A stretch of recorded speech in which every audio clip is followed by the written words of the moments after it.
जब दरियाए नील की मौजें अचानक सुर्ख होने लगी तो मिस्र की फजा पर एक खौफनाक खामोशी छा गई। पानी जो जिंदगी की अलामत था अब गाढ़े खून की शक्ल इख्तियार कर चुका था। कुएं, नहरें, घरे, हर जगह एक ही मंजर था।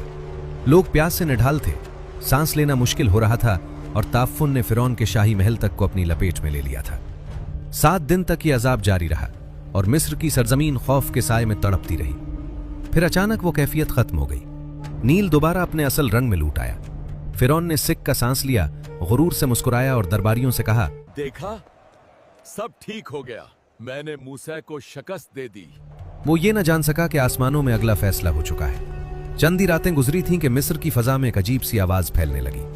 पहले पहल लोगों ने उसे किसी जानवर की आहट समझा, लेकिन जब सुबह हुई और सूरज तुलू हुआ तो आंखों के सामने नाकाबिले यकीन मंजर था। पूरा मिस्र मेंढकों से भर चुका था। घर हो या बाजार, बावर्ची खाने हो या गलियां, हर जगह अछलते कूदते मेंढक थे।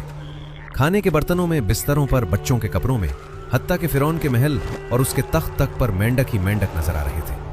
लोग सोते तो मेंढक चेहरों पर आ बैठते, खाना शुरू करते तो बर्तनों में छलांग लगा देते। सिपाही बदहवास भाग रहे थे। माएं अपने बच्चों को सीने से लगाए खौफ में कांप रही थी। ताफुन और दहशत ने पूरे मिस्र को जकड़ लिया था। आखिरकार फिरौन का गुरूर टूट गया।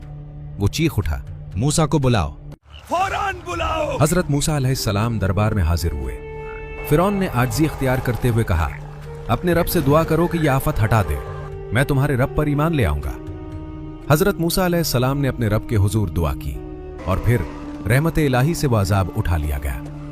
मेंढक आहिस्ता आहिस्ता गायब होने लगे, गलियां साफ हो गईं और मिस्र की फजा में वक्ती सुकून वापस आ गया।